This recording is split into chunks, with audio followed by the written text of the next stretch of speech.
thereafter proves, whosoever will came. This great man did not engage in self-preservation.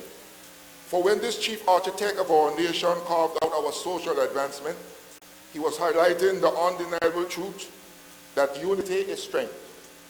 Mr. Speaker, even though today there is much to be desired in Anguilla, it still is true that we are stronger together. Amen. Yes, Mr. Speaker, we are all here today to pay our respects to a great man. It is marvelous that all have come to realize that our destiny is tied up with his great legacy. Indeed, the father of the nation saw God's faithfulness and goodness. He was used as an instrument. He saw how a great God took our limitations, barrenness, scarcity, and lack, and made a way where there seemed to be no way. Yes, we have seen abundance and opportunity, the creation of rivers in the desert, hope springs eternal. 2017, Mr. Speaker, therefore not signal an end for us as a nation. 2017, therefore, Mr. Speaker, should not signal an end for us as a nation. It must signal new hope and rekindling of the flames that brought us over the last 50 years. Anguilla, Mr. Speaker, today is still a great place filled with great people. Our legacy was not built on quicksand. No, the father of the nation, the Honorable James Ronald Webster, did not build our legacy on quicksand. The father of the nation made sure we had a solid rock of faith and hope on which to build our nation, despite the setbacks of yesterday, despite the challenges of today, and despite the uncertainties of tomorrow. God called him to lead in the darkness of the night. And let God be praised that joy did come in the morning. We must express our gratitude to his beloved wife, children, and family for the sacrifices they too had to partake of. Your loss is indeed ours. Our thoughts and prayers are with you. Wherefore, seeing, Mr. Speaker, we are compassed about with so great a cloud of witnesses, let us run the race with patience that is set before us, looking unto Jesus, the author and finisher of our faith. The late Honorable Mr. James Ronald Webster, the father of our nation, is indeed without a doubt a strong witness, an extraordinary strong witness. So let us run the race with patience, looking unto Jesus, the author and finisher of our faith. Hope springs eternal, Mr. Speaker. May his soul rest in peace. May God bless Anguilla. I thank you.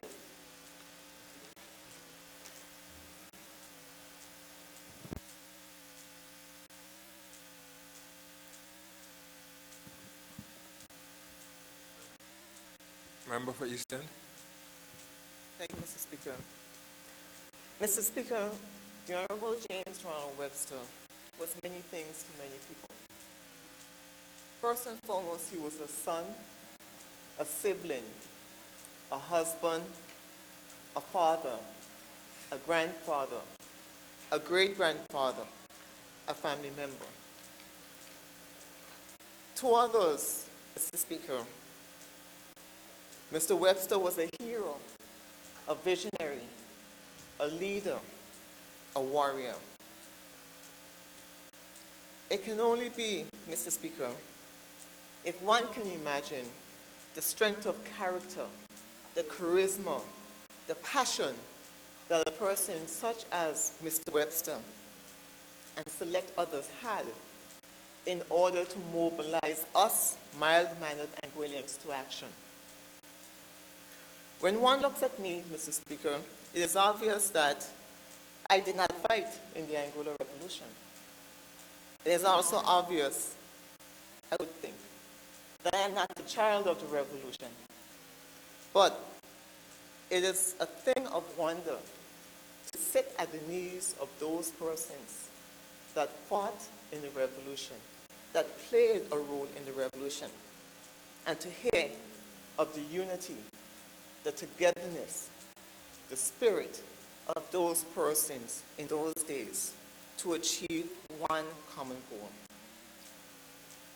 There are many persons in my community, Mr. Speaker, that either played a role in the revolution actually was on the front lines. For instance, and indeed, Mr. Speaker, some of my own family members, such as my aunt, Verna Bryant, who was at the forefront of the revolution. And also my uncle, the late Gifford Richardson, Mr. Harris Richardson, also known as Mr. Cool, and indeed my own father, Kenneth Richardson, who left St. Thomas, left their lives and jobs, and returned to Anguilla when the call was made for one single purpose, for the future of Anguilla. Mr. Speaker, all of this started because of the Honorable James Ron Webster, and indeed other persons, such as the Honorable Atlin Harrigan, for whom this Honorable House is named after. There is no doubt that one man could not have started the Angola Revolution. But there is also no doubt, Mr. Speaker, that there could only be one father of the nation, and that title was bestowed on Mr. Webster.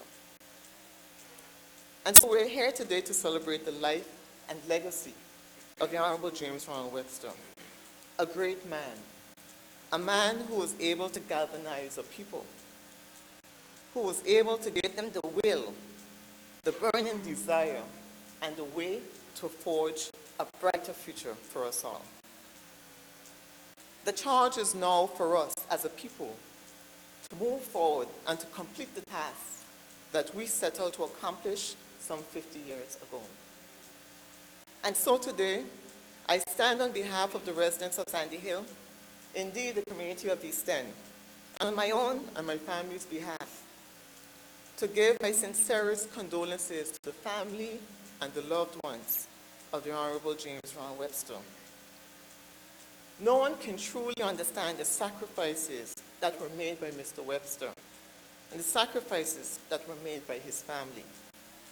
Nights of an absent father or husband, concern for life and safety. We simply cannot imagine. But know, Mr. Speaker, that I, and indeed the country as a whole, are grateful for all that the Honorable James Ron Webster has done for this beloved country. May his soul rest in perpetual peace. Thank you. Member for Road North.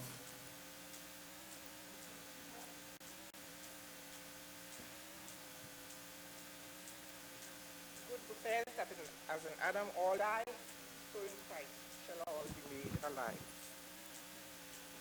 This is a sad and somber occasion this morning, but it's also an occasion where we can celebrate and give God thanks for a life well lived and a life lived with intent and purpose.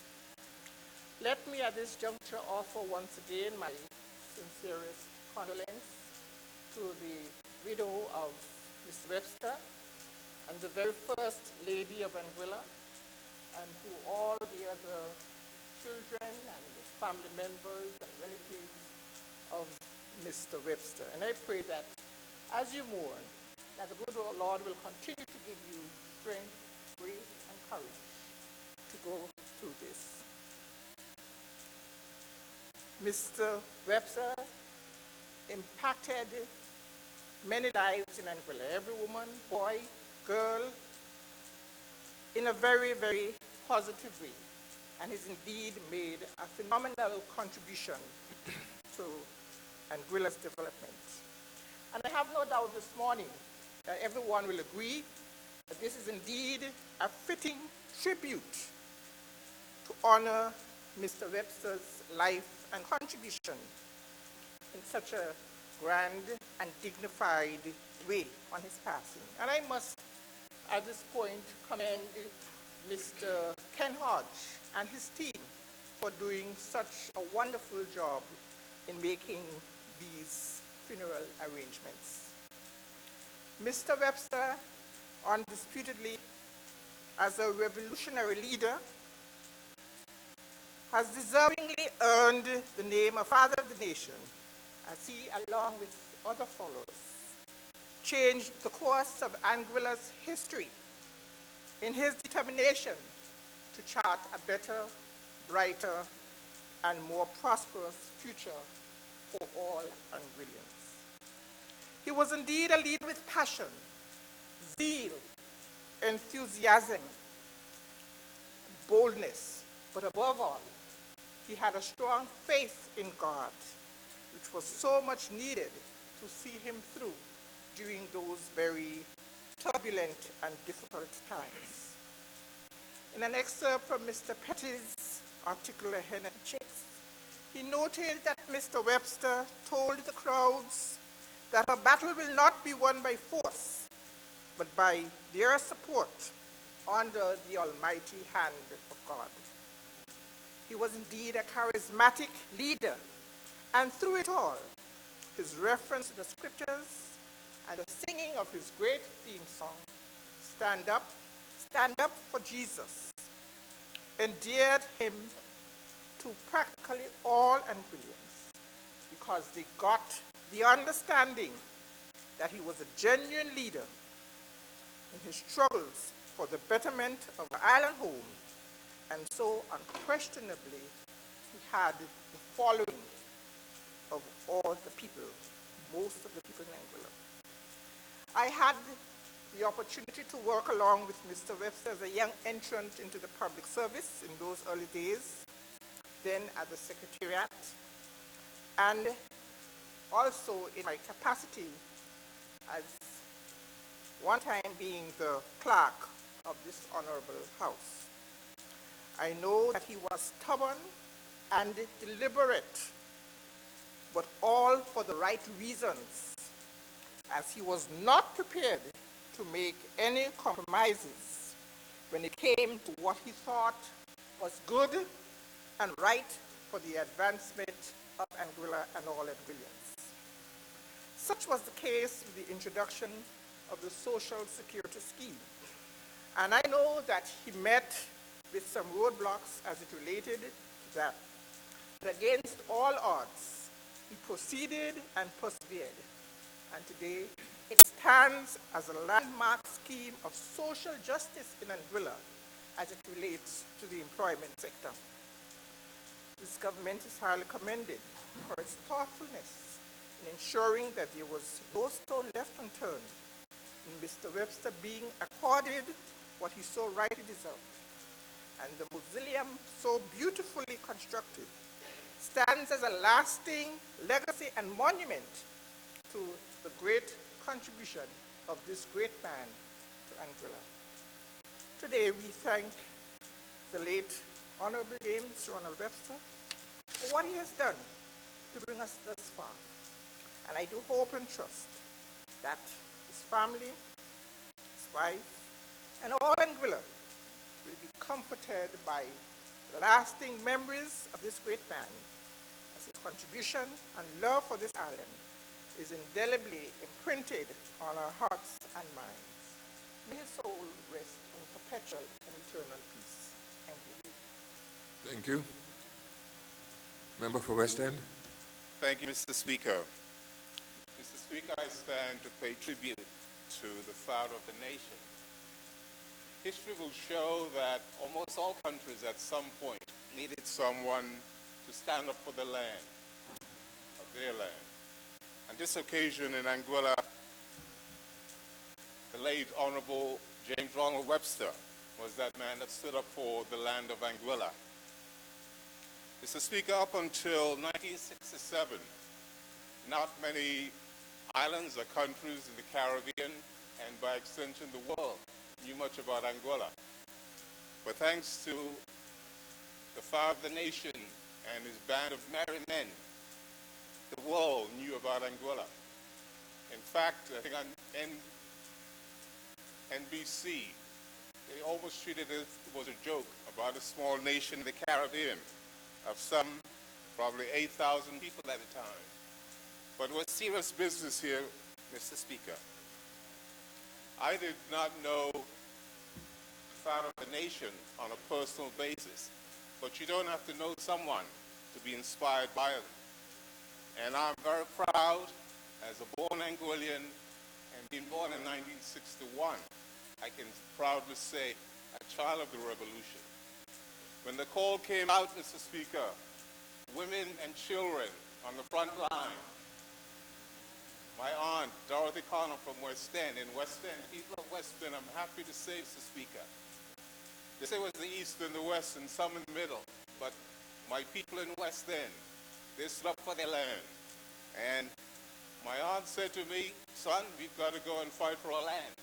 And I could remember coming up to the valley in Davis's truck. We didn't have much or many vehicles back then, but Davis's truck was of course, our army tank at the time.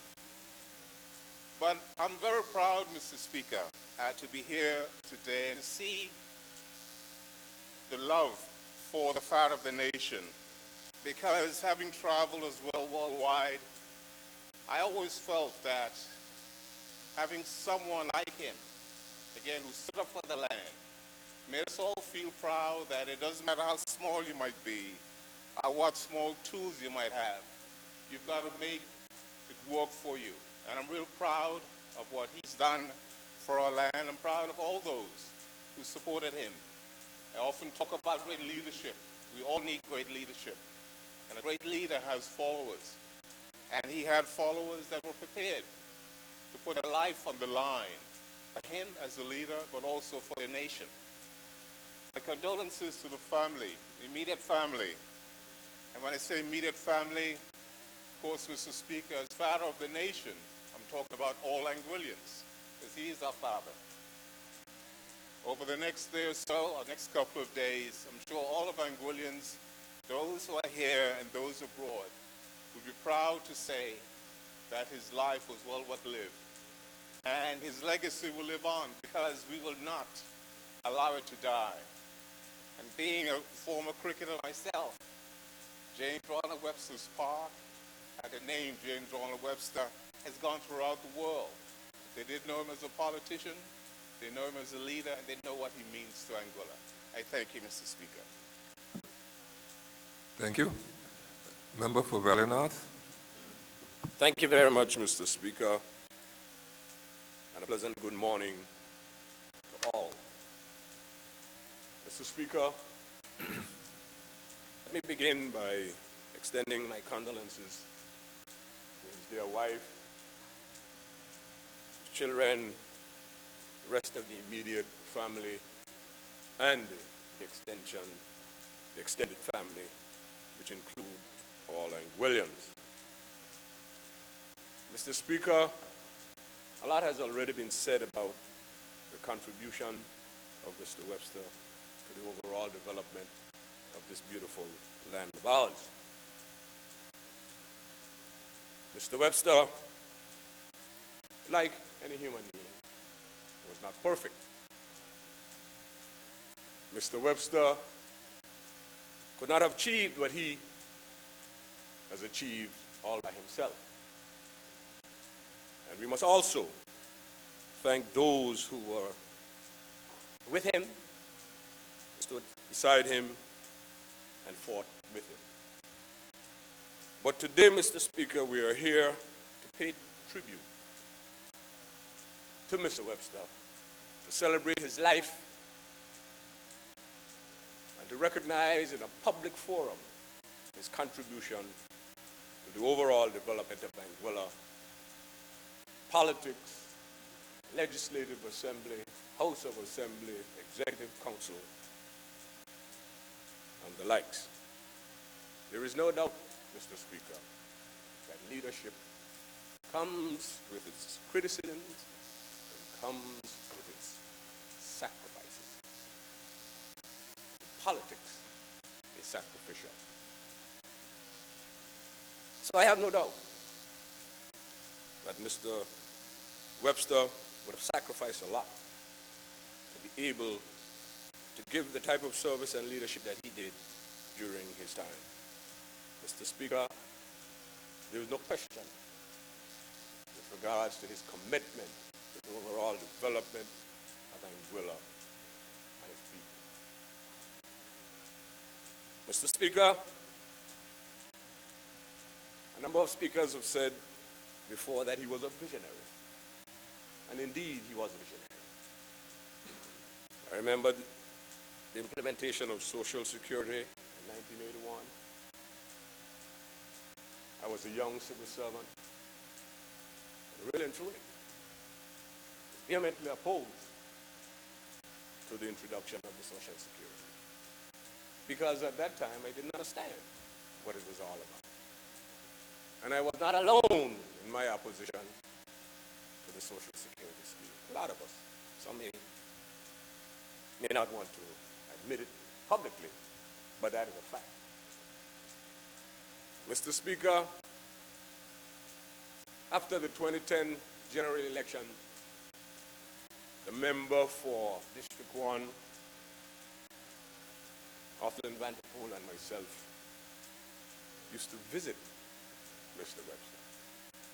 When we talk about visionary leadership, he shared a number of plans that he had for the overall development of this country. And Mr. Speaker, those plans were not just words, Mr. Speaker. He actually gave us diagrams, printouts of what he thought would have been a way to generate economic activity in Angola for decades to come. And Mr. Speaker, those plans were dated 1979 and 1980. And a lot of what is in those plans, Mr. Speaker, are absolutely relevant and pertinent today in terms of the development scheme of this country. So vision. Mr. Speaker, we have to cherish his memory. We are here today and we can enjoy the Legislative Assembly, we can enjoy the political process, we can enjoy, Mr. Speaker, some of the things that were not around in 1967. He's referred to as the father of the nation, and all fathers will have children, whether it's their biological children or not. And all leaders must have followers. And in those early years, even though there was some opposition to Mr. Webster, the vast majority of Anguillians followed his footsteps. I want to personally thank him, Mr. Speaker, for his contribution to the overall development of Anguilla, for the interest that he always expressed in the young people of Anguilla.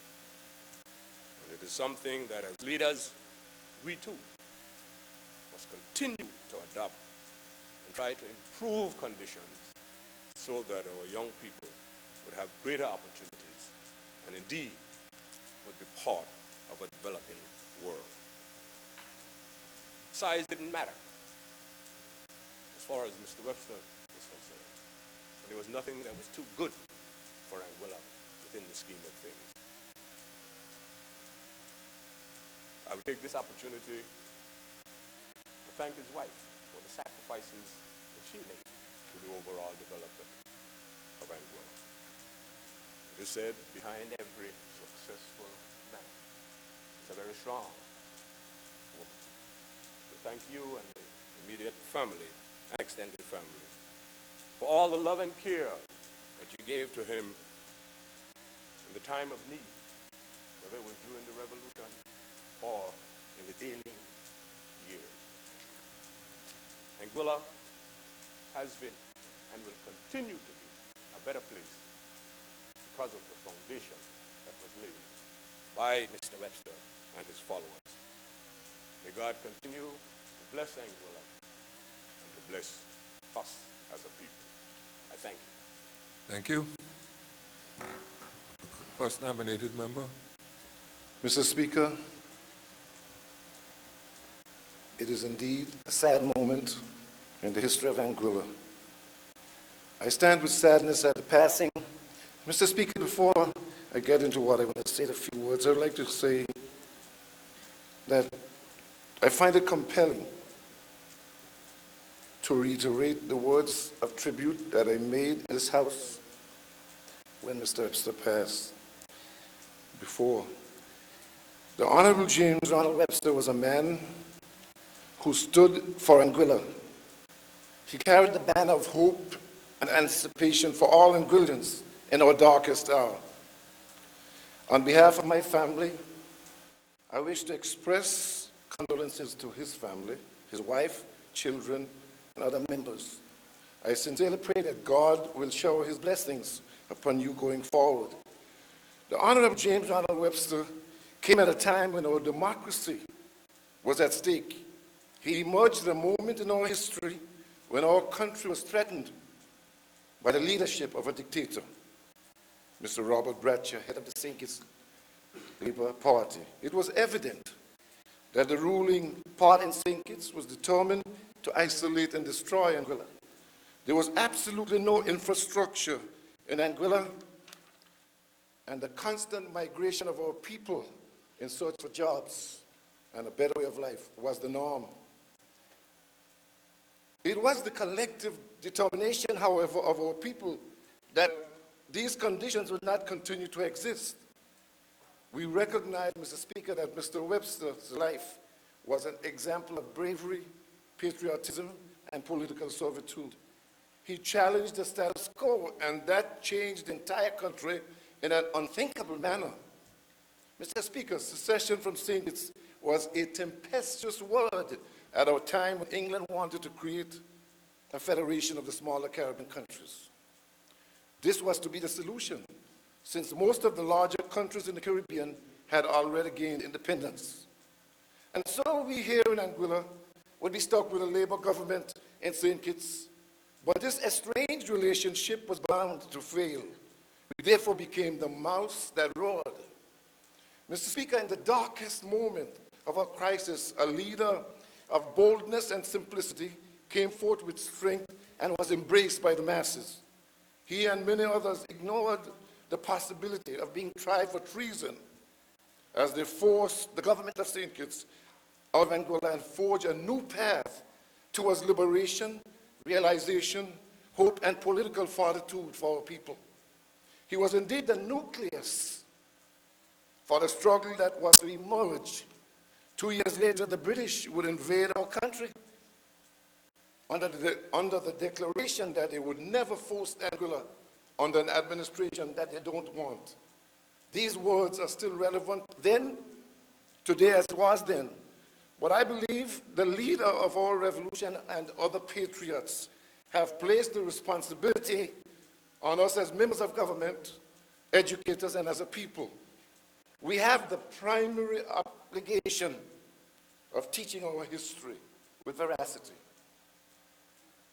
Mr. Speaker, there's still much work ahead and some hurdles to climb. I would like to reiterate that Nehru said it best: you don't change the history by turning the faces of patriots against the wall. Therefore, we must never forget the role of our patriots who sacrifice as well. Mr. Speaker, the Honorable James Ronald Webster and many others set out to chart a course for Angola. Time will not permit me to make the declaration. I leave that for historians. But I want to say the Honorable James Ronald Webster lived for his family and community. He was a dedicated servant of the people. He was definitely a shining symbol and one of the most outstanding figures in Anguilla. He remained resolute in his belief that all Anguillans could embrace the power and privilege of a democracy if they worked hard. The road traveled towards his accomplishments was long and tortuous, and sometimes dramatic and sometimes lonely. But at no time had there been any doubt in his mind, like all the other patriots, about the positive outcome which had been accomplished with great satisfaction. Mr. Webster, Mr. Speaker, had one primary goal in mind. That was to liberate Angola and its people from a tyrant government. The task was not easy, but with God's help and guidance, he, along with other freedom fighters, accomplished that mission. He was aware that differences of views were bound to occur, but when they did, he felt that this was only a way, an opportunity for reconciliation until they were fully understood. Mr. Speaker, I stand here today in the Atlin Aralda Harrigan building, a place named after another patriot, my uncle, a person who was my mentor, to just claim that the Honorable James Ronald Webster did so many things for Anguilla in an undescriptible way. He was indeed the person that emerged as the leader of our revolution, and we have to give him credit for that. He, like so many others, braved the uncertainties of that time and came out successful. The simple truth is, we have come a long way, but we must continue to liberate ourselves if we are to be successful. It's one thing that the Honorable James Ronald Webster understood, is that he recognized the synergy that is created when we unite. He understood the hope that is found in unity. But we in this homeland of ours must not be complacent, nor enchanted by willful politics of our country as it seeks to undermine the very fabric of society. And so I say, thanks for his life of service to our country and his relentless struggle for this land of ours. Thanks to his family, because we know that when servants are born, when people serve the country, when we give our service, it's not only our leaders or the people that stand, it's the entire family that has to stand behind us. And so, Mr. Speaker, I want to close again by wishing the family well and God's guidance going forward. Thank you. Thank you. Second nominated member. Morning, Mr. Speaker. Morning to all. I raise today in tribute of the late Honorable Ronald Webster. A man is born into this world not knowing his destiny. What transpires through his lifetime defines his destiny. Mr. Speaker, it takes a certain type of leader to lead men into the unknown.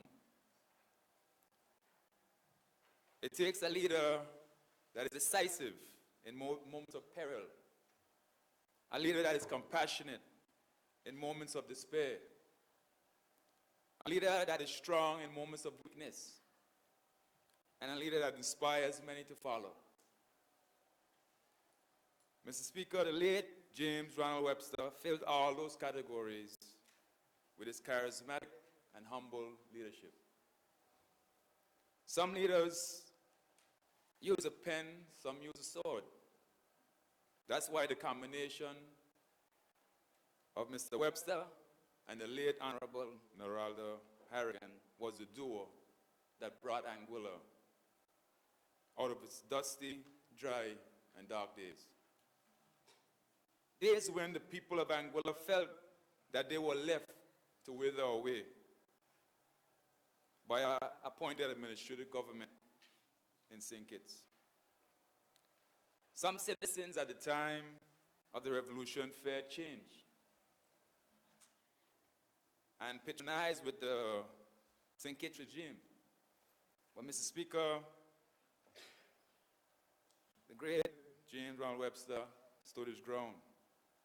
It was inevitable that the paratroopers would air assault into Anguilla. But to no avail, this never deterred Mr. Webster from his vision of Anguilla, which was a self-governing nation, independent of the tri-state of St. Kitts, Nevis, and Anguilla. Mr. Webster and Mr. Harrigan and many others had so much tenacity that they set sail one dark night across treacherous waters of the Caribbean with plans to overthrow the St. Kitts government. Mr. Speaker, this sounds like a skit out of a Hollywood movie. But this was the determination of the two brothers in arms that set Anguilla free and onto a path of self-governance. And today we stand in this great house as witnesses to his success and his sacrifice. Mr. Speaker, he was known for his grip of steel. Mr. Webster was known for this, and it's something that most Websters inherit. Mr. Webster surely inherited this trait, Mr. Speaker.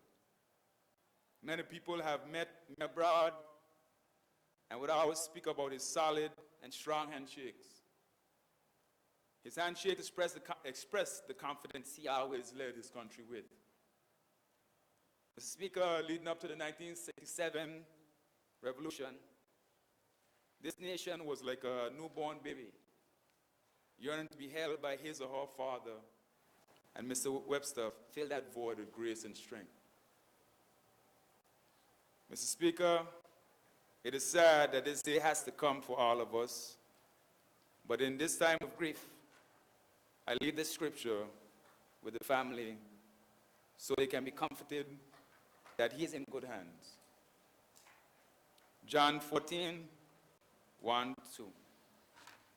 Do not let your hearts be troubled. You believe in God, believe also in me. My Father's house has many rooms. If that was not so, would I have told you that I'm going there to prepare a place for you? Therefore, know that he is in good hands. He's in God's hands. And he's relieved of his suffering. He served his time on this earth and served it with dignity. Be proud of your husband, your father, and our friend. My condolences to Ms. Webster, her children, family, and friends of Anguilla. May he rest in peace. Thank you. Deputy Governor. Thank you, Mr. Speaker.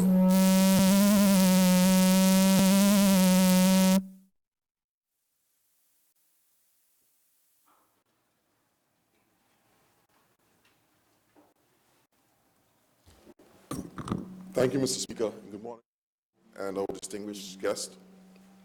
I too would like to offer my condolences to the family of the late Honorable James Ronald Webster, the father of the nation.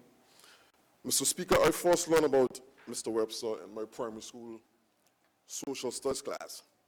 I was much too young to appreciate the significance of Mr. Webster, as I was more interested in playing marbles and doing the things that young boys do. But as I grew in maturity, Mr. Speaker, I learned a great deal more about the Honorable James Ronald Webster. I read Angola's Battle for Freedom, written by Nat Hodge and Mr. Colville Petty. I also read Mr. Webster's own scrapbook of Angola's Revolution. My mother told me what it was like to work with Mr. Webster, and I was also fortunate to sit with those who would have served with him during those trying times of the revolution. People like the Honorable Corey Richardson Hodge mentioned, Mr. Gifford Richardson, also Daisy Wang, the Haskins, and so forth. And when you listen to those stories, Mr. Speaker, it was absolutely amazing what was at stake, what they risked, and how hard they fought for Anguilla. So as an adult, Mr. Speaker, I have a full appreciation of the great personal sacrifice that the Honorable James Ronald Webster and others made so that this country and people like me could have every opportunity to live up to our fullest potential. I have no doubt, Mr. Speaker, that were it not for his efforts, it's highly unlikely that I would be standing here today.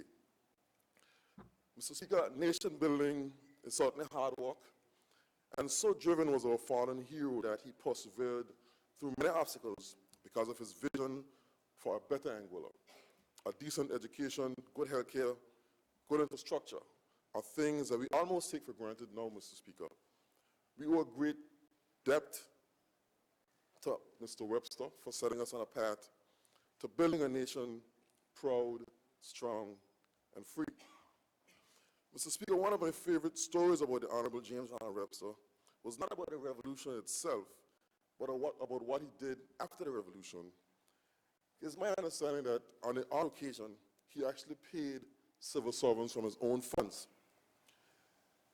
This leads me to believe that this was a man who believed and understood the hard work and appreciated the efforts of public servants and your role in effectively delivering public services.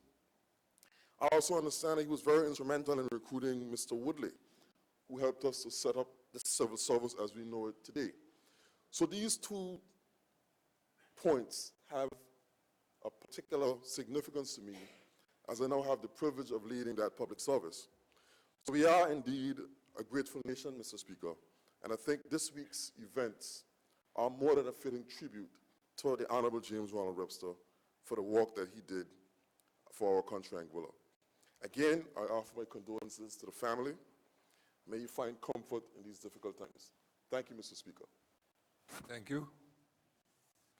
Honorable A.G. Acting.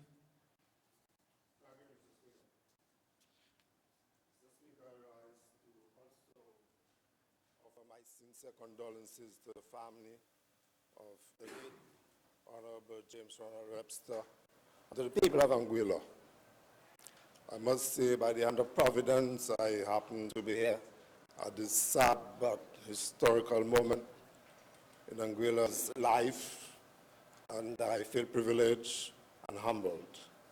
On behalf of my family, and myself, and on behalf of the people of Dominica, particularly the number of Dominicans, a lot of us are here, who have chosen to be here and reside here, and a part of your family, I wish you my sincere condolences. Thank you, Mr. Speaker. Thank you. Okay, we've been here for almost 2 hours, and we need to give the court reporter a little break. So we're going to just break for 10 minutes, and also you can call it a bathroom break and a stretch leg break. So, so just 10 minutes. Okay, then we'll come back, and then we'll begin with a tribute from Susan Bess. We'll start there. Okay? 10 minutes.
Are we willing to obey him when he urges us to go?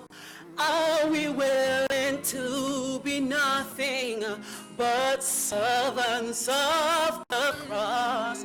And in times of trials and hardships, oh, and shining from the top, are we willing to lay down our lives for him? For all the glory must be to the Lord.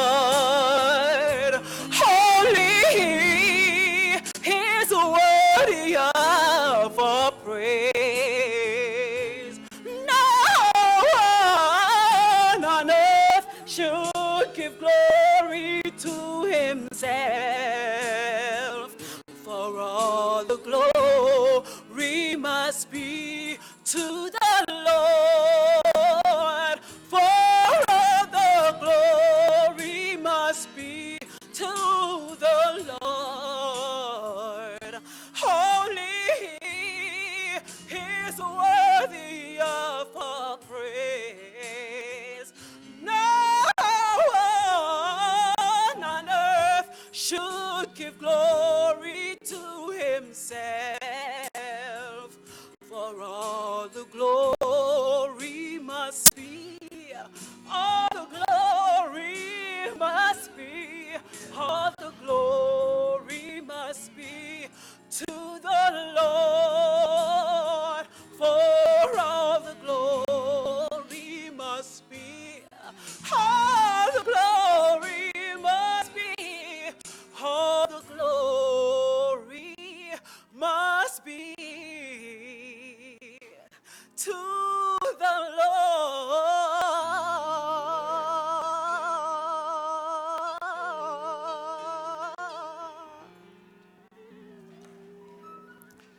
Thank you, Mr. Richardson.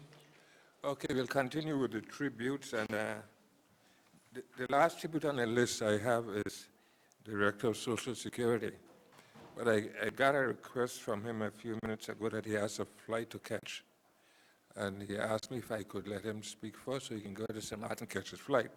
So I agreed to that. So I'll ask the Director of Social Security to speak now, then we continue with the...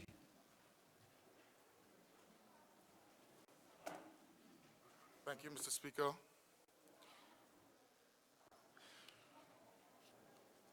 Mr. Speaker, at the... And what I have is 1 minute. We have to watch our time now because we should have been having the students from the school to start doing the body at 11 o'clock, and it's now 11. So I ask you to try to cut down your time so we have 12 more people to speak. So just be conscious of the time. Thank you, Mr. Speaker. Permit me to speak briefly of the nexus between Ronald Webster's two greatest contributions to this country.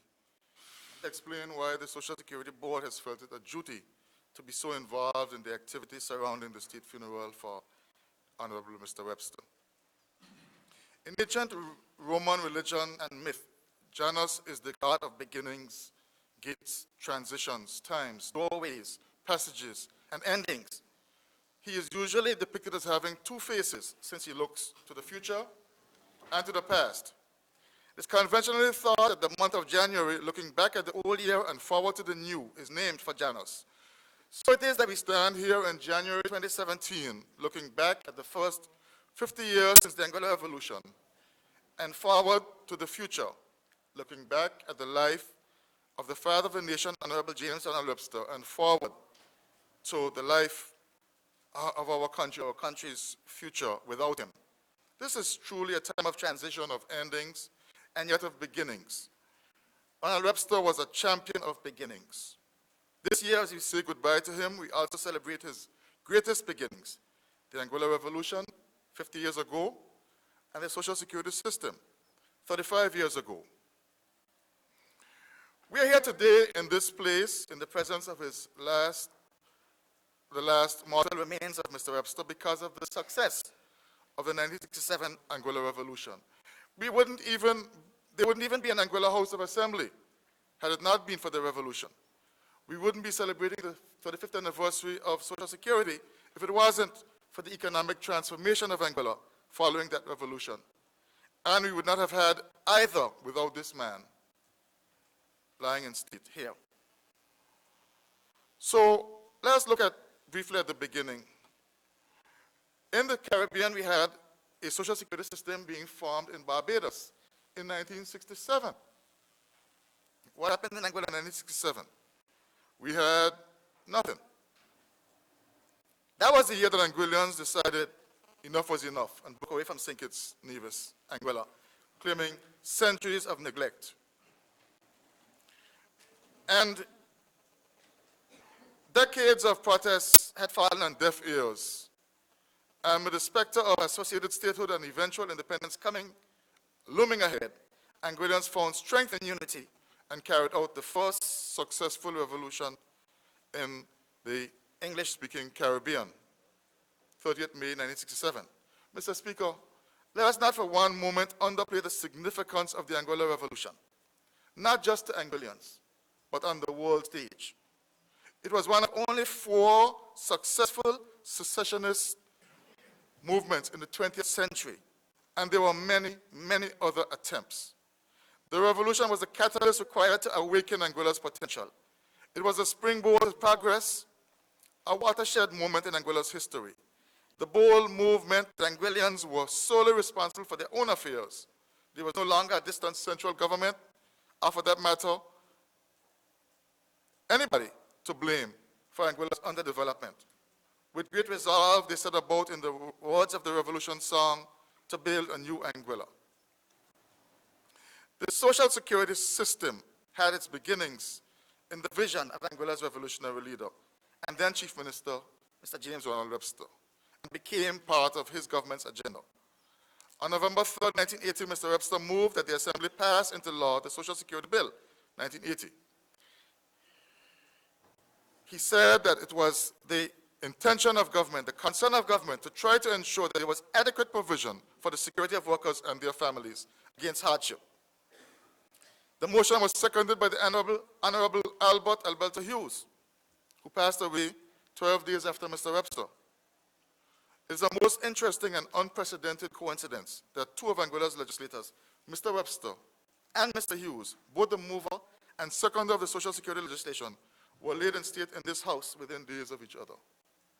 Mr. Hughes on January 5th, Mr. Webster here today, January 11th.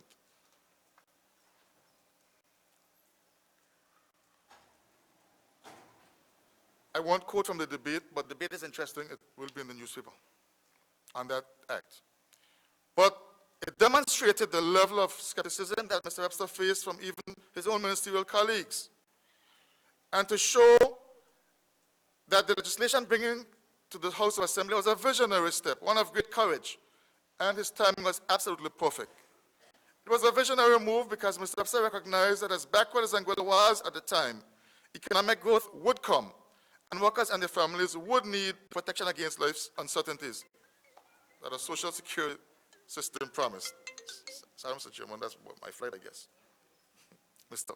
Speaker. Many view the introduction of a social security system for a small an island as Anguilla as an unworkable proposition. There were others who saw the compulsory social security system as a system of taxation designed by government to take disposable income from employed persons and their employers under the guise of collecting contributions. There was a perception that the reserves of the fund will exist for government to raid at will and abuse to cover shortfalls of revenues required to cover its budgetary expenditures. There were many, particularly along the ranks of the public service, who openly stated their distrust and opposition. Mr. Webster must have known that his colleagues, his civil servants, a lot of the people of Anguilla harbored such thoughts. But he persevered notwithstanding. His courage won the day, courage which has been justified by the realities of his system's performance over the past 35 years. But, Mr. Speaker, don't just take my words for it. Mr. Carville Petty, OBE, the system's first director and prominent historian, has stated, Mr. Webster defied the myriad critics and enemies and single-handedly imposed it on the people. He was convinced that the scheme was good for Anguilla and endured much political stoning in his efforts to make it a reality. That is the quality of the man who brought Social Security to Anguilla.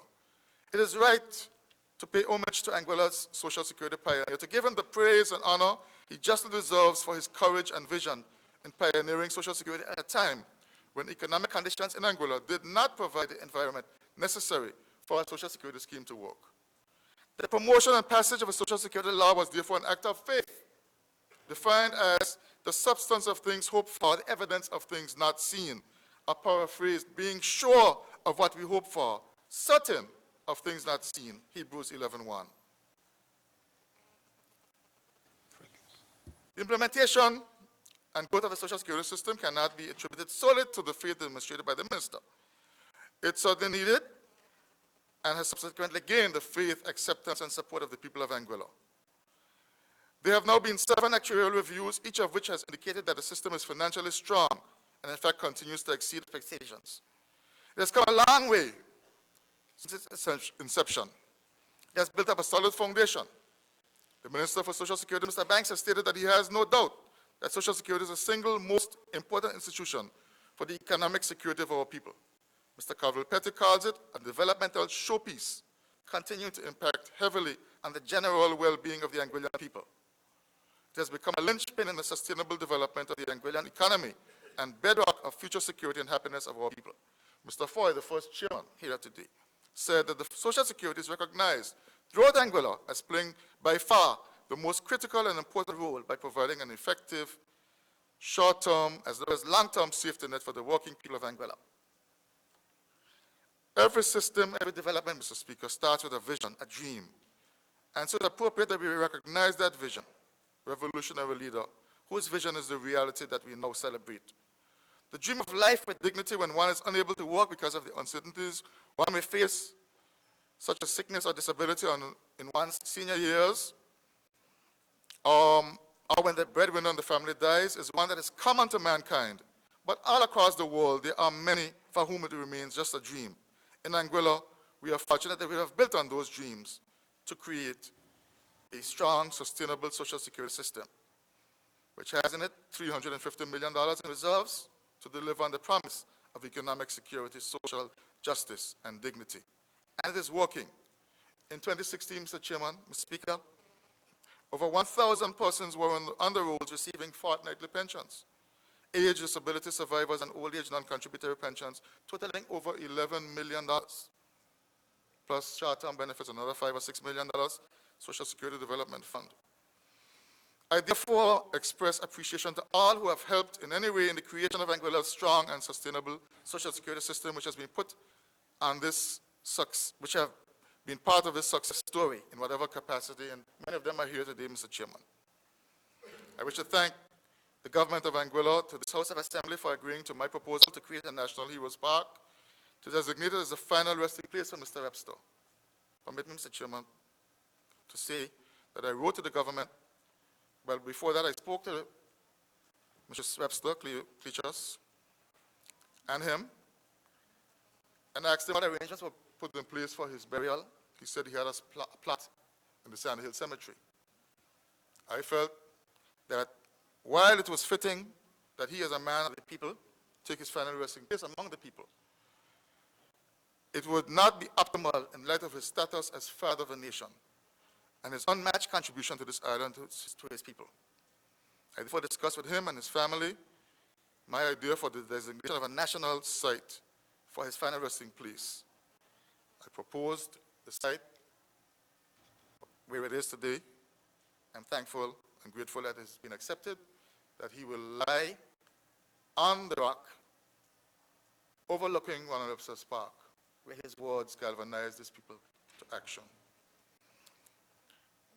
There are many who I wish to thank for the fantastic job they're doing over there. Van Brooks, Greg, Hughes, and his workers. To the police force, to you, Mr. Speaker, all of you who are doing this fantastic job, and to Susan Tang. And I asked her to sing that song, Mr. Chairman, Mr. Speaker, because she sang it at the 20th anniversary of the Social Security system when the building was named after him. And I can still get goosebumps remembering her singing it then. All the glory goes to God. All the glory goes to God. My greatest takeaway, Mr. Chairman, Mr. Speaker, from all this is that leadership must be sustainable. Leadership must be sustainable. And we need to ensure that Mr. Webster's legacy continues. Thank you. God bless you. God bless Angola. Thank you.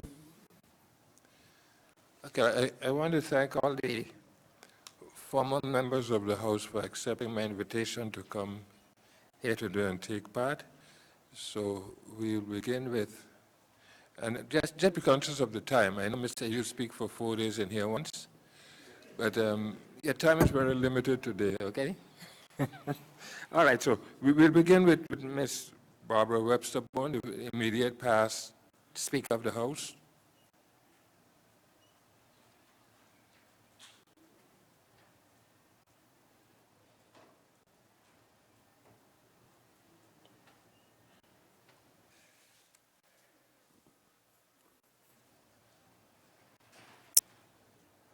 Good morning. Mic is on. Yes. Okay. Mr. Speaker, I wish to thank you for this opportunity to pay tribute to the father of the nation, our dear Honorable James Ronald Webster.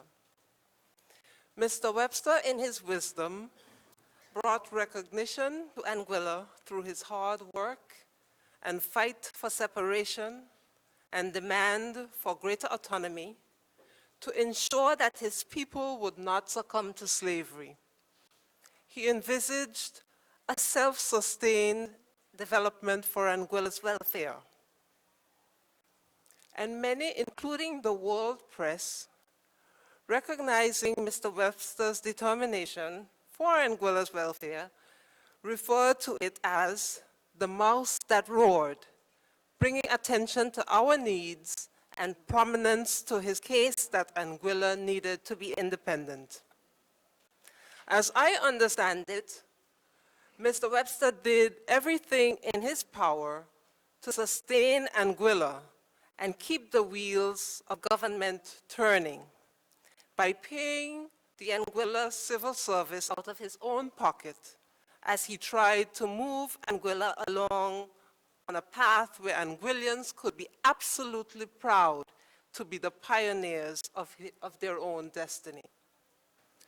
To me, Mr. Webster's crowning achievement was to give Anguilla its own constitution, its own developed laws, rules, and regulations to sustain us in our quest for greater autonomy and to develop a legislative body that would democratically discuss the plans, development, and welfare of our country to include Social Security. But seriously, Mr. Speaker, think about his achievements.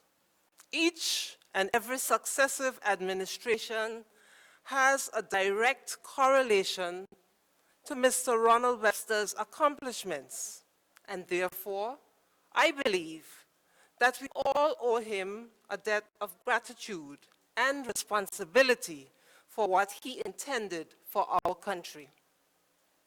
And without being disrespectful to anyone, it is a proven fact that a prophet has no honor in his own country, no matter what and how much is done after his death. And Mr. Speaker, you know me well enough to call a spade a spade. So what I am saying is, I believe it would have been more appropriate to have bestowed these accolades on him while he was yet alive. And so, Mr. Speaker, on behalf of my family and on my own behalf, I extend our most sincere condolences to Mrs. Webster, the children, to Mr. Webster's family, and by extension, the people of Anguilla, as we mourn the passing of this great patriot, to whom we are so much indebted. To the Right Honorable James Ronald Webster, I salute you, sir. Thank you, Mr. Speaker. Thank you. I now call on the previous speaker before Mr. Webster Bone, David Carty, to give a few remarks.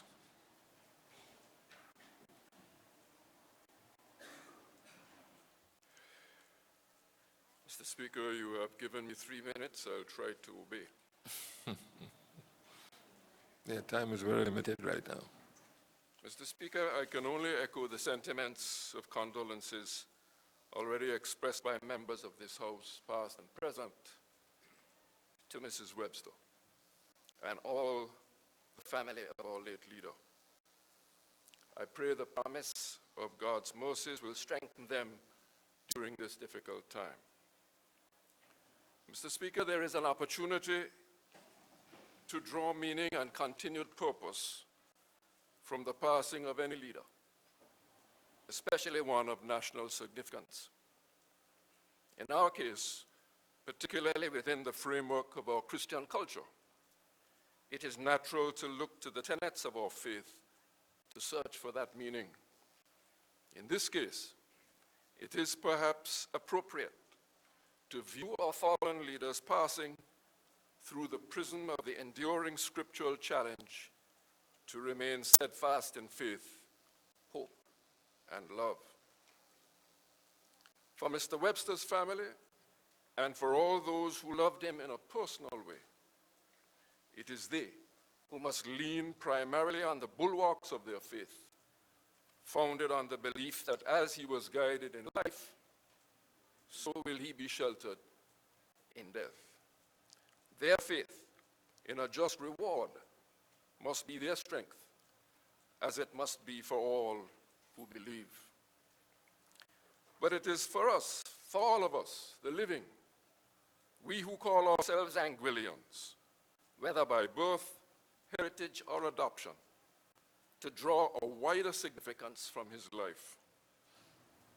The events which began in 1967 and which thrust Mr. Webster into a position of leadership, while without doubt the most important event to date in our history, was nonetheless a single step in the long journey to build a new Anguilla.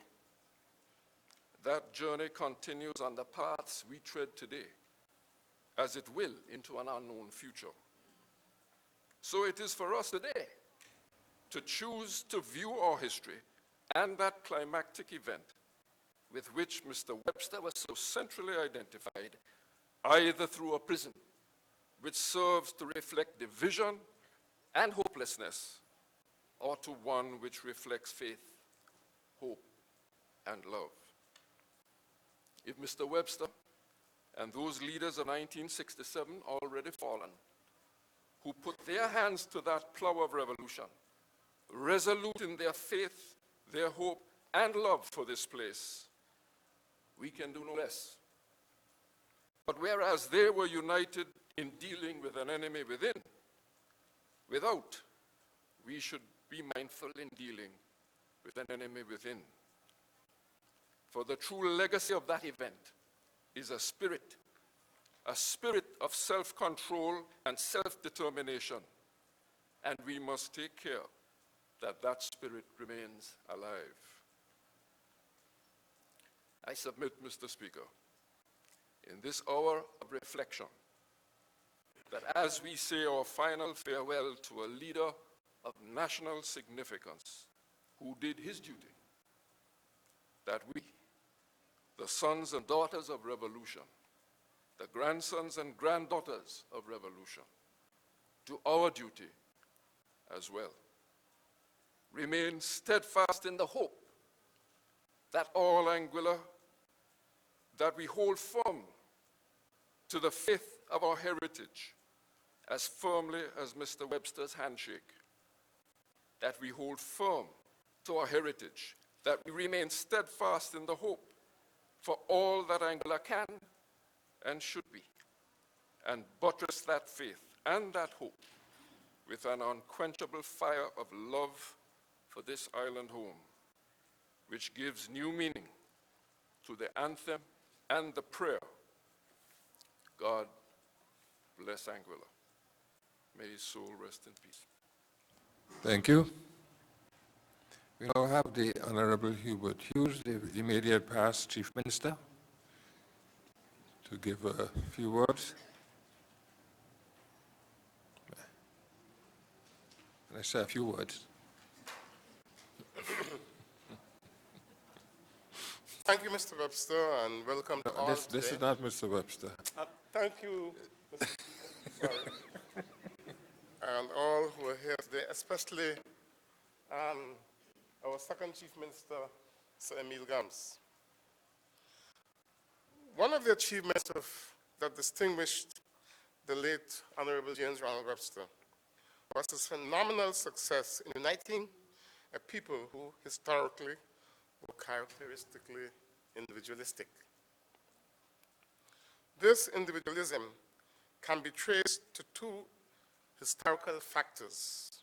First, Anguilla's settlement in 1650, according to the English historian Captain Thomas Southey, lacked official sanction, and its earliest inhabitants were an assortment of unsavory characters.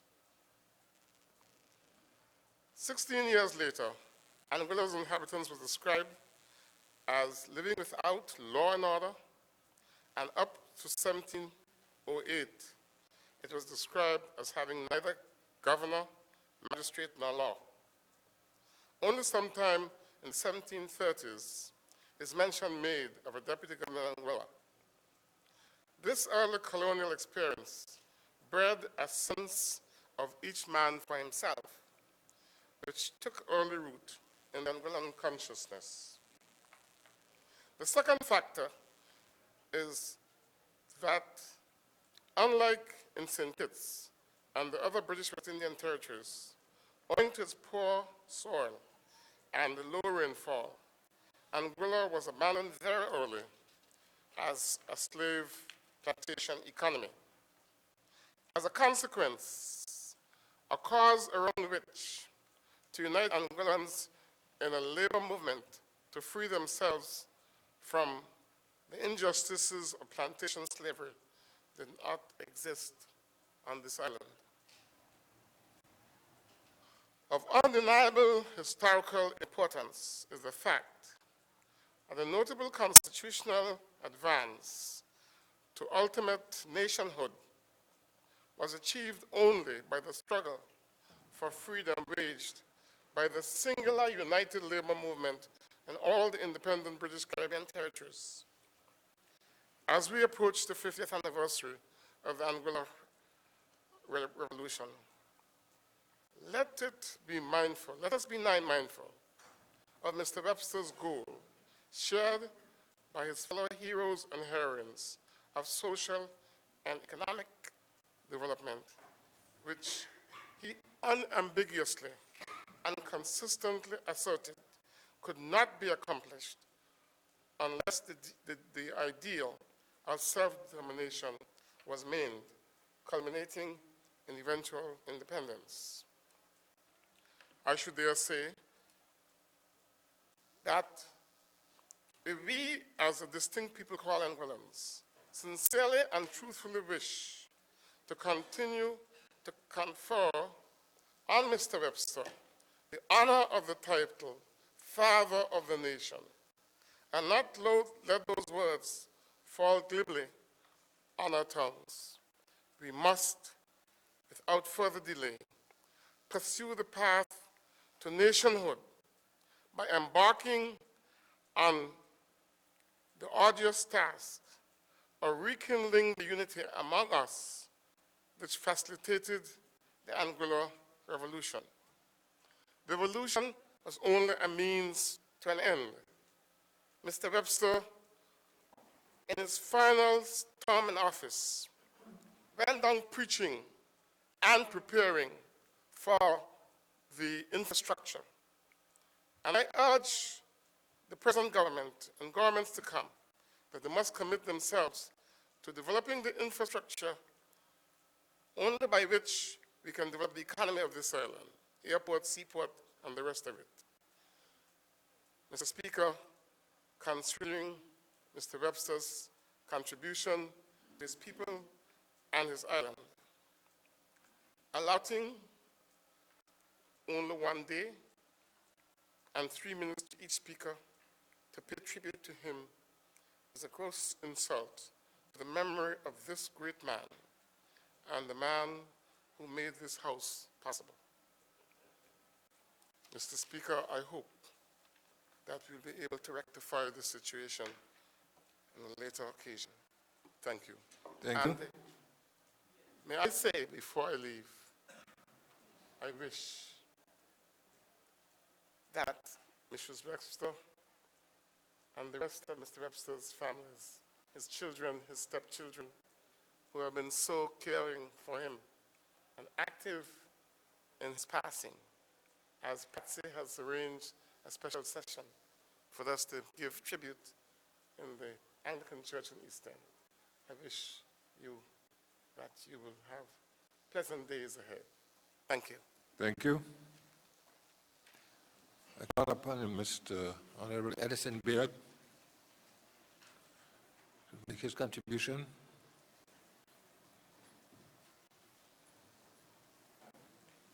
These were immediate past members of the House of Assembly.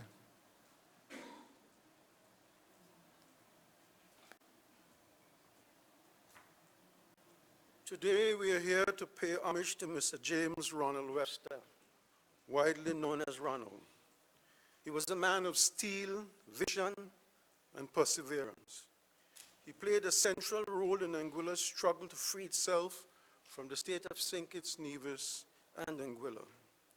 Practical separation came on May the 30th, 1967, and constitutional separation came on December the 19th, 1980. I never served in government with Mr. Webster. In fact, I was never in the House of Assembly with him. Equally true is the fact that I've never held a public meeting with him. What is true, though, is that I wanted to contest the 1984 general election as a member of his political party.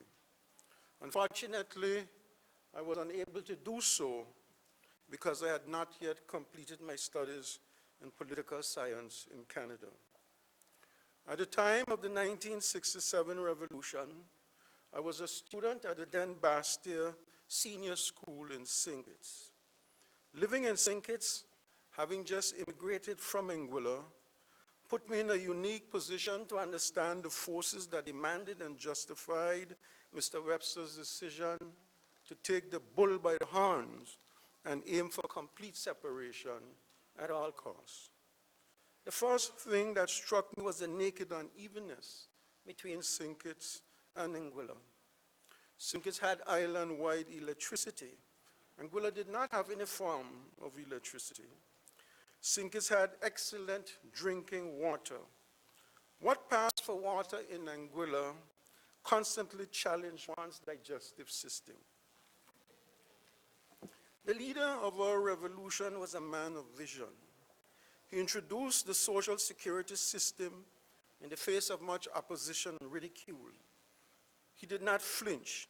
He looked into the future, saw that it was good for his island, and stuck to his guns. Today, Social Security is one of our strongest institutions in Anguilla. It is exactly 1,000 times stronger than the local bank, the National Commercial Bank of Anguilla. His foresight was not limited only to the creation of Social Security. He quickly saw the connection between the need for an international airport and the economic and tourism development of Anguilla. He wanted the airport to be positioned in Shoal Bay. He met with resistance, and it did not materialize. He shifted gears, wanting it this time to be located on Scrub Island, hoping to connect it to the mainland by a bridge. It did not come to fruition. Today, many people recognize Mr. Webster's call for an international airport was correct. He had a real airport in mind, connecting Anguilla to various sections of the world.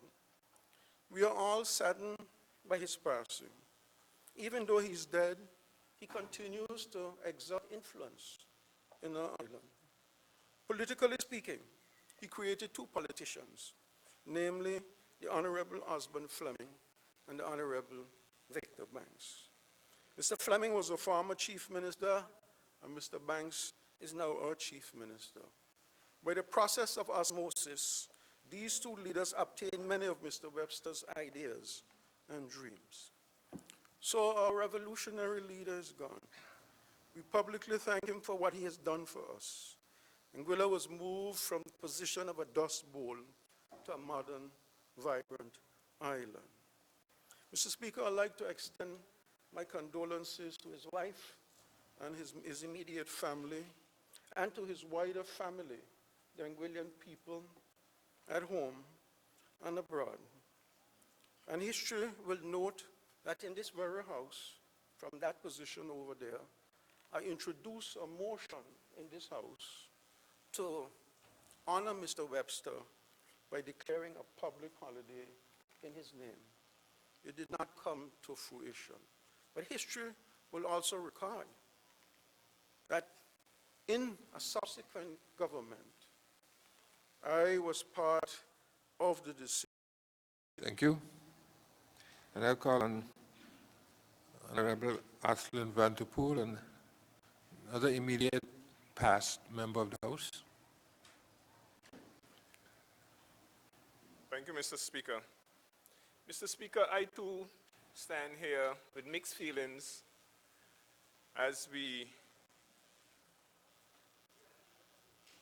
celebrate with all Anguilla and with the family of Mr. Webster, his life and his legacy. I want to say to his family that Mr. Webster was the father to everyone. And I want you to take heart that he did his best. It is up to us now to do the rest. Mr. Speaker, I have known Mr. Webster for some time as a family friend. Himself and my parents were very good friends. I also went to school with his children, his daughter Polly and myself. We shared the same classroom, and we were friends for many years. I also had the privilege for many years of worshiping with Mr. Webster at St. Augustine's Anglican Church. And on many occasions when we had to exchange the peace, I was the recipient of that firm handshake. We shared good times. Mr. Speaker, one of the things that I recognize, especially during my time as going through the community to speak to individuals about politics, I recognize that Mr. Webster still has a lot of goodwill, especially in the district number 1, Island Harbor and the surrounding areas. A lot of goodwill. Individuals still speak very highly of him, respect him very much. I know that quite a number of the individuals who would have been with him during the revolution were honored, but I want to mention one lady that whenever I go to the district, I cannot leave her house maybe for under 1 or 2 hours, because she is so passionate now as she was at that time. And that is Yudlin Rwan. She's not honored as yet, but I want to say to her, it will come. But she is so passionate. She loved Mr. Webster. And she would always tell you about the things he did for Anguilla. Mr. Speaker, I want to place on record that my parents would want me to say to the family as well their condolences. As I said before, they were great friends. And they were such friends, Mr. Speaker, that when I told my mother that I was going to contest election in District Number 1, she asked one thing of me. Make sure that Ronald Webster is not contesting in that area. That was how close they were. I want to say to the family He ran a good race. He finished his course. He did what he had to do. His work is finished. And I hope that a crown is waiting for him when he makes his final journey to his heaven. Do not take anyone's word. Get those books and read them. Mr. Webster, he left a lot of literature. His scrapbook, the other one. Those books for yourselves. There's a lot of good information and not secondhand information about the revolution and about the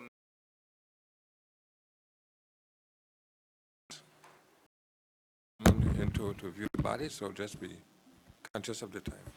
And the sun out there is hot. So. Good morning, Mr. Speaker.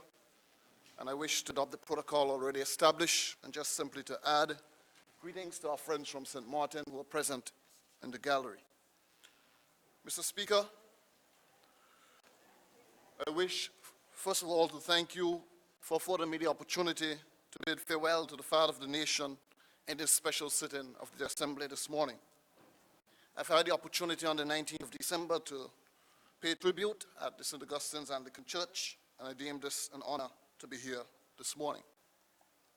Many of us are paying tribute at this time to a great hero, the Father of the Nation.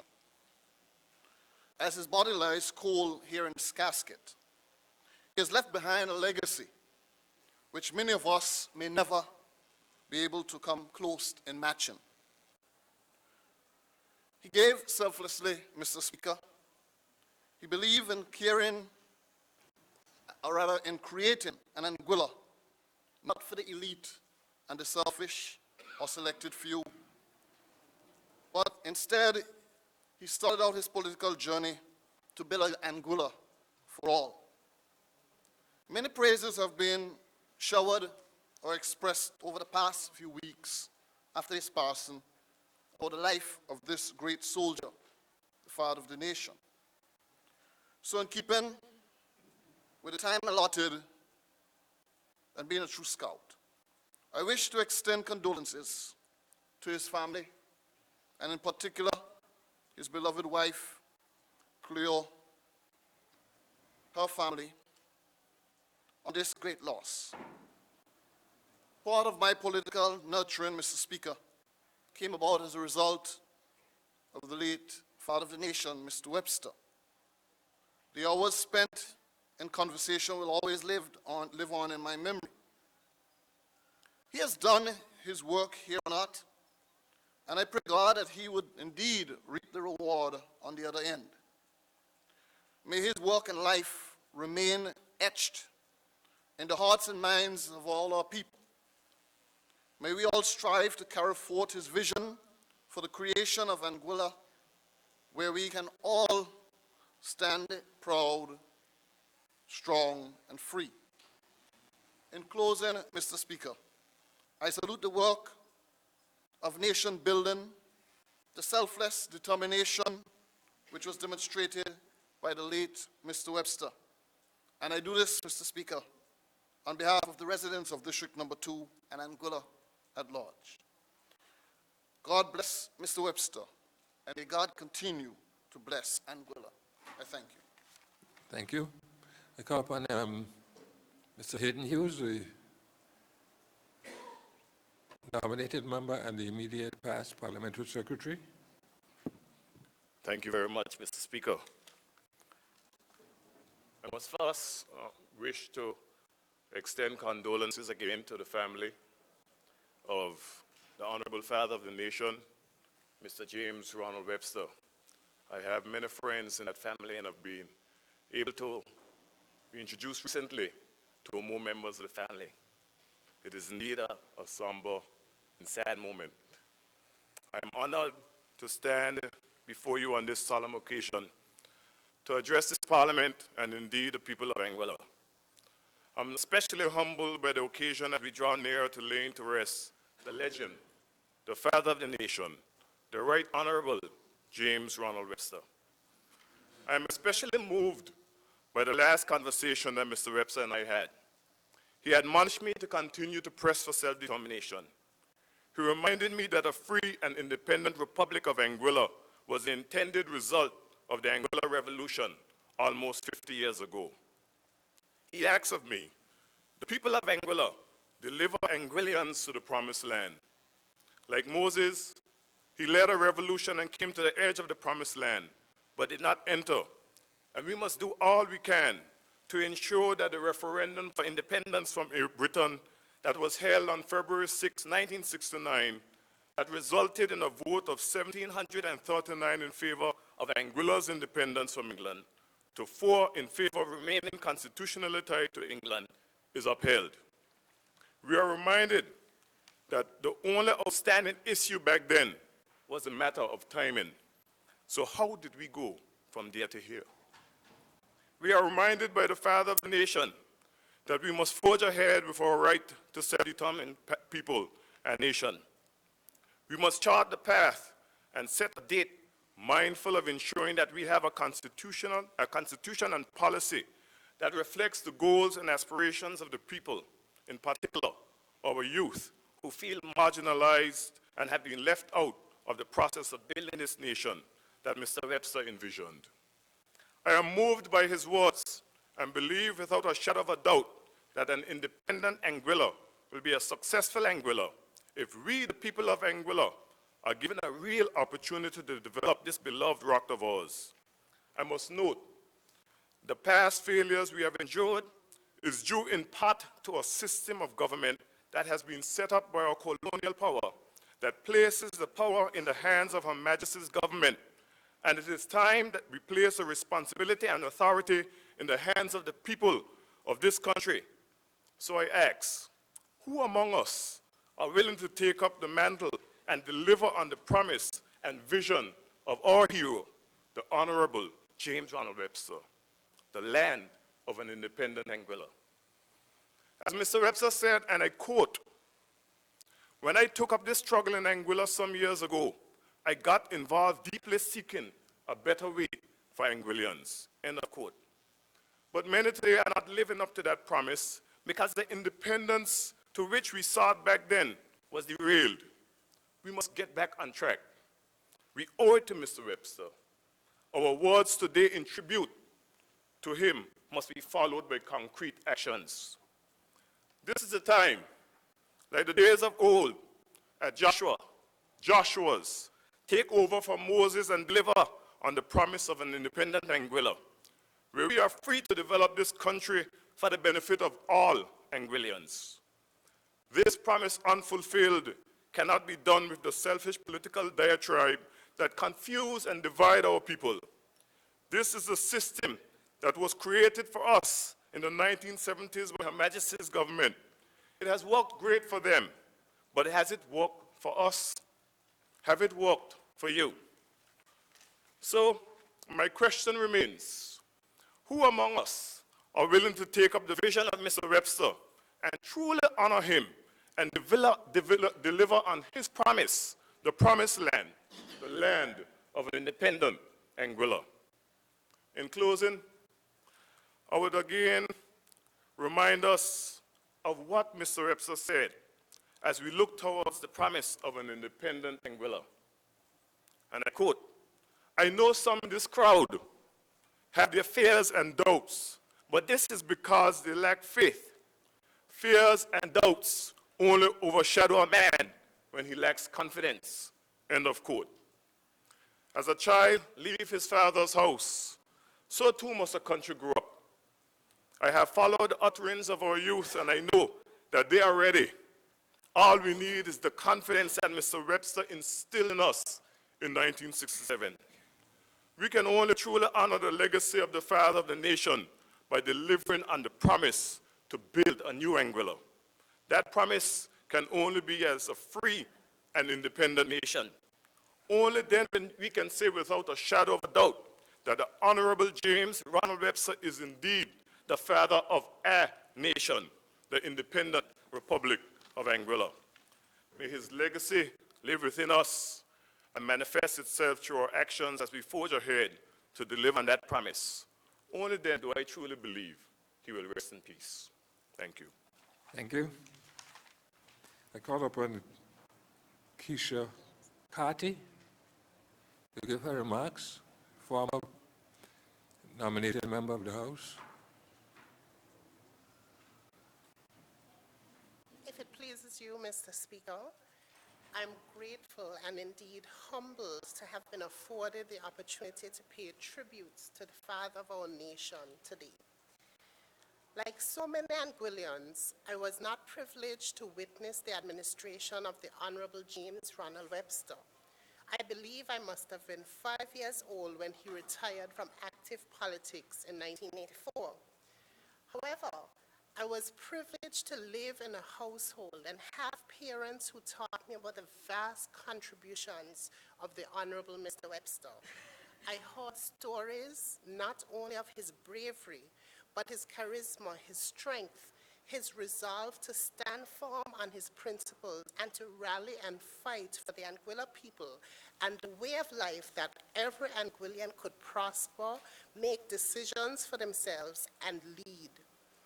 Up to this day, my father, Terence Wendell Webster, preaches that whatever Anguillians reap, whether bitter or sweet, it is because of the Honorable Ronald Webster. I was privileged to be brought up in a time when primary schools and our secondary school taught about the revolution. We all had to read Mr. Petty's scrapbook, interview persons, and we had to assess what the revolution meant to us as a nation and what lessons it taught us as individuals.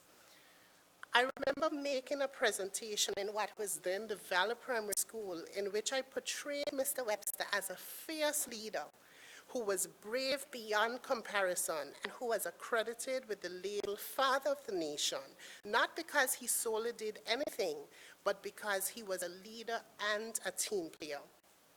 In my mind, Mr. Webster was a giant of a man.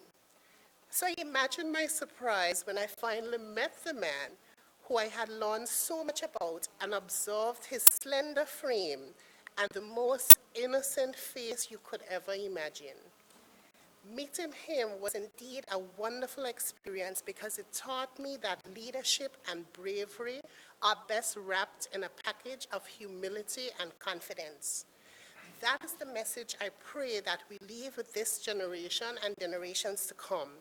I pray that just like the legacy of Martin Luther King in the US, that we teach about Mr. Webster's contribution in all our schools, that we make it into a continuous celebration of his life, love, and stand for Anguilla. His teachings, leadership, and belief in self-determination are crucial for this generation because we will face the same challenges and opportunities Mr. Webster did. Self-determination will always be a pertinent issue, and we and our children need to know that just like one man stood and carried a nation through his words and actions, just like he resisted the popular position of giving in and being ruled, just like he stood and refused to sign the Barbados Agreement, which would have paired us with St. Kitts and Nevis again, and he gave his land and his money to Anguilla and Anguillians, we can similarly shape our future, unite our nation, and draw out the very best in our individual selves. I am grateful not only for the contributions of Mr. Webster, but for his legacy, which will benefit us, our children, and their children once we continue to spread it. Hundreds of children too young to know him lined the streets yesterday and several outside today. And I pray that we have done sufficient a job to educate them so that they truly understand and appreciate the opportunities we gained because of Mr. Webster and the loss we now mourn as a nation for Mr. Webster. May our national hero, the father of this nation, the most honorable Mr. James Ronald Webster, rest in perpetual peace. To his family, on behalf of my parents and my family, I express my deepest condolences to you and my gratitude for your sacrifices, because we know that time fighting for us meant less time spending with you. But take comfort in knowing that your husband, your father, our friend, our leader, truly led a wonderful and exemplary life. Thank you. Thank you. Call upon Mr. Claudel Romney to make a few remarks. He's a former nominated member.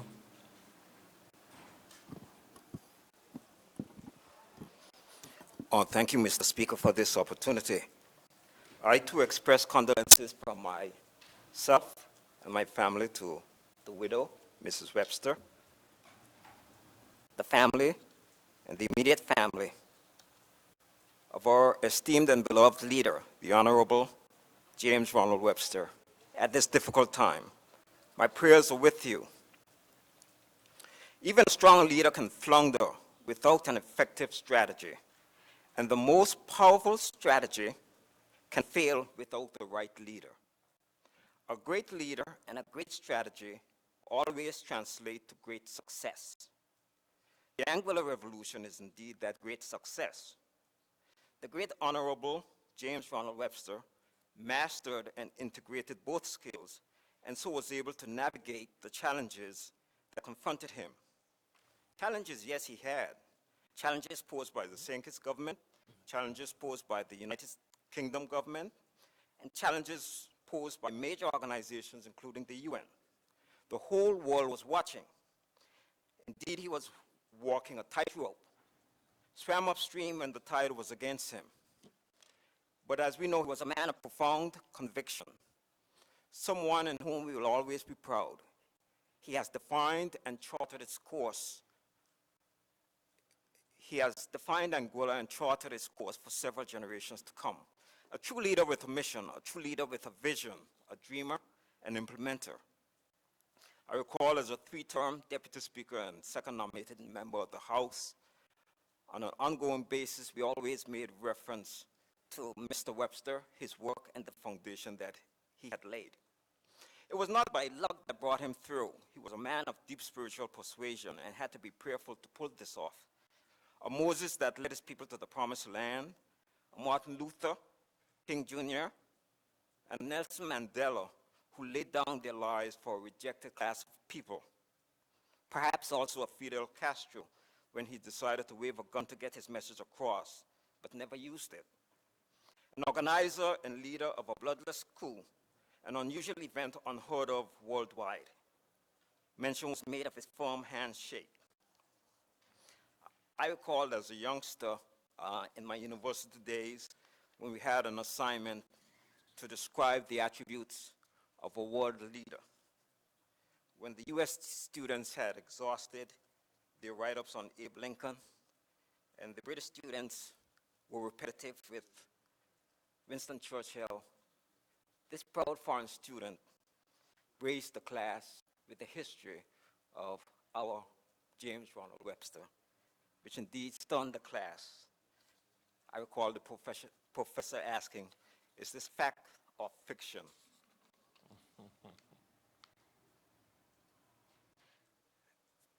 Mr. Webster was strong in his resolve, unrelenting, and focused in his mission. Recently, I happened to visit the Honorable Bob Rogers, a special advisor and follower to the Honorable James Ronald Webster, another Anguillan Revolution stalwart, who relayed to me the chronological events of the Anguilla Revolution and his intimate knowledge of the James Ronald Webster. It was indeed stunning. It seemed to me like a movie. Indeed, it brought tears to my eyes. My recollection of this great man dates way back. I recall as a kid when he visited the villages carrying out his business, he would always give extra produce what families had not paid for. And he always took out time from his busy schedule to play with us as young kids. He was a humble and kind man. I also recall him when I visited his office, encouraging me to return to Anguilla and make my contribution, as he did from St. Martin. I've also worked with him after he left the political arena in the private sector. He certainly was an astute member of the board of directors at the Caribbean Commercial Bank, I'm sorry. And as an auditor, I have come across his great work with his launch and founding of the Anguilla Social Security Board. I too recall some of the events of the revolution, the riots, the invasion by the British and the infamous Queen's-Shore. I recall on the 30th of May 1967, when rumor had it that Bishop from St. Kitts was rushing to the airport to get on a flight and had knocked down with his car a young Valley Secondary School student. And the rumor went on to say that poor student had died. Well, there was some truth to that rumor, at least the first part. That student happened to be myself, rushing home from school to avoid all the conflict. The second part of it, I think you can figure that one out. Our hero, the father of the nation, the Honorable James Ronald Webster, has left us an indelible chapter in Anguilla's history, which perhaps may never be matched. A man of great courage, a leader who has refocused his people, who has built a nation, and who has recognized Anguilla worldwide. May his soul rest in peace, and may his legacy continue forever. Thank you, Mr. Speaker. Thank you. Mr. Clive Smith, give your remarks, please, or another former nominated member of the House.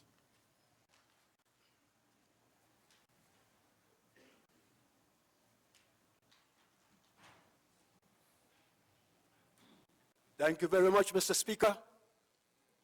And you all those who work along with you to organize such a wonderful and appropriate thing as we are going through here today. I was Mr. Webster's first political chairman. I had a little white pickup, and I used to go from East End to West End with a little microphone in my hand, announcing the meetings for Mr. Webster. When we were finished announcing the meeting, I would come and park the car. And then Mr. Webster, with crowds of people, would stand in the pickup and say his speech. Mr. Webster carried on this, and we walked together with him in unity. And he was able, in a short time, to get the ministerial type or system of government for Anguilla. And Mr. Webster was one person who would always remember those who were loyal and faithful with him. And when he got that ministerial system of government, he had a lot of power. So he was able to put Atlin Harrigan as a first nominated member. And he put his humble son, Brother Clark, as the second nominated member. Atlin went on from there to become the Speaker of this House. So it is because of Ronald Webster and because of people like Atlin Harrigan that we have a House of Assembly that we are in today. I went on to become another appointment as nominated member, this time as first nominated member, and Bob Rogers, which I wish we could call his name more, he became the second nominated member. I was proud and I felt good working with Mr. Webster because I not only enjoyed his leadership, but I am his first cousin. Everybody will say, well, everybody is a cousin. But I know that his mother and my father is brothers and sisters. Now, in closing, let me say this. When Mr. Webster was leading Anguilla, we had the thing that we need, and that is unity. And because we had unity, we had progress. On Friday, we are saying that we are going to put to rest the father of the nation. And I'm calling upon all of us here today, and all under the sound of my voice anyway. Let us remember that today, let me say this first, I haven't shed a tear because Mr. Webster is gone. But I'm grieving in my heart to see how divided our country is. And on Friday, we are going to lay to rest Mr. Webster, the father of the nation. But if we don't come back to that unity, and we continue to be so divided, well, soon we will go and bury the nation. Help us, Lord. God bless his family who work so diligently with him. God bless us all. But let us get back to that unity.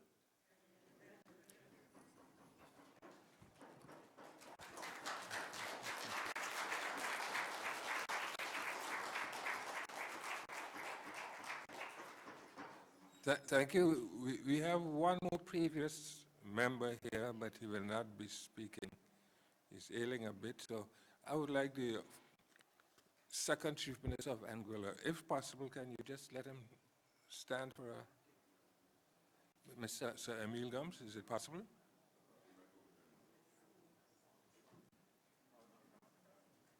Yes.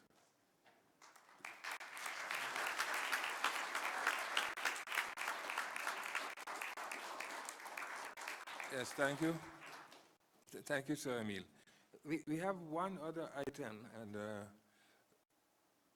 a former member of the House that Clive referred to just now, Bob Rogers, John, he is unable to be here, but he made a recording, and he asked if we can play the recording in his absence.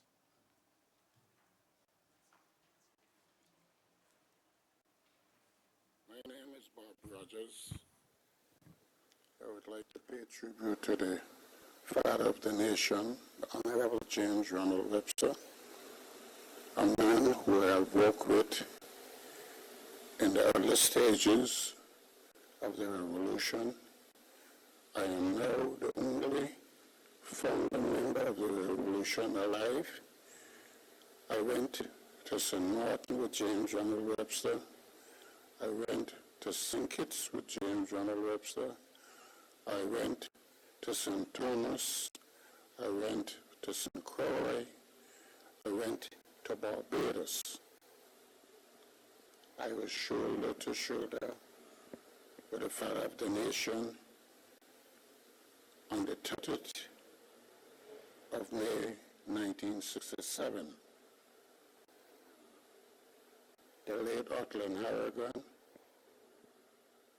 and a number of others, the late Walter Hodge, the late Alfred Webster, the late Collins Hodge, the late Edwin Wallace Ray, the late Jeremiah Gums, all of those people that was associated with the revolution, we worked together.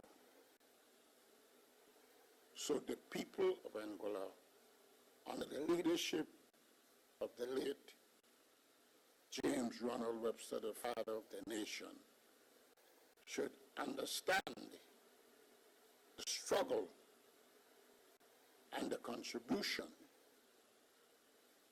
that he made. I heard on the news that there's building a monument for him. He deserved it. And as a former taxi driver, I think every taxi driver should encourage the tourists to go to the site so that his site will become a #1 historical site in the island of Anguilla.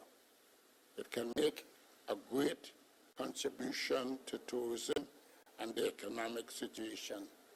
It is well geographically poised because it is in the middle of the island, between Island Harbor and East End and West End, and between the forest and Shoal Bay.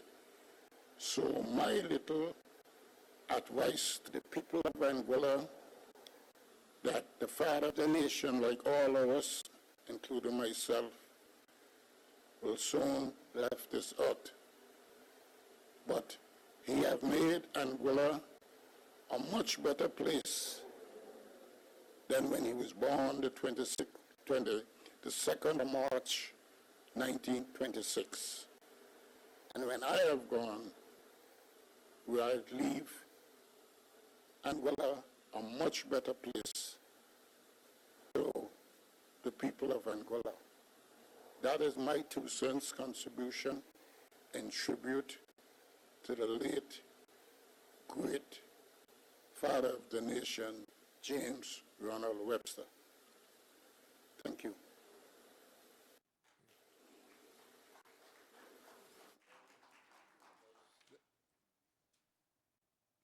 Thank you. That's the end of our program for today, and I would just like to thank, firstly, the Bishop Earl Brooks for giving the prayer today. I'd like to thank Albina Lake House Comprehensive School Choir for presenting a national song, a national anthem. I would like to thank all those that came here today, the Excellency the Governor, the Judge, the Magistrate, the Commissioner of Police, and all the invited guests and members of the House and family members and others for coming and taking part in this tribute today. I would also like to give a word of thanks to the police for the way they've been conducting this security for this event, not only today, but yesterday and on Friday and all these days. So I want to thank them very much. I want to thank the people who are doing the construction over at the site for such a fast job they did, the architect and everybody. So I want to thank everybody for all the roles they've played. For all the roles they've played. So at this stage, we'll end the official.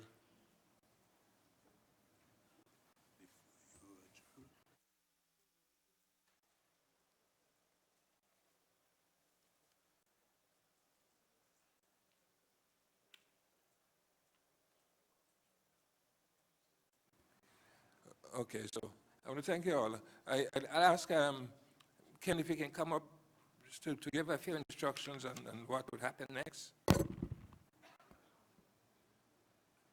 Can you use the mic down there?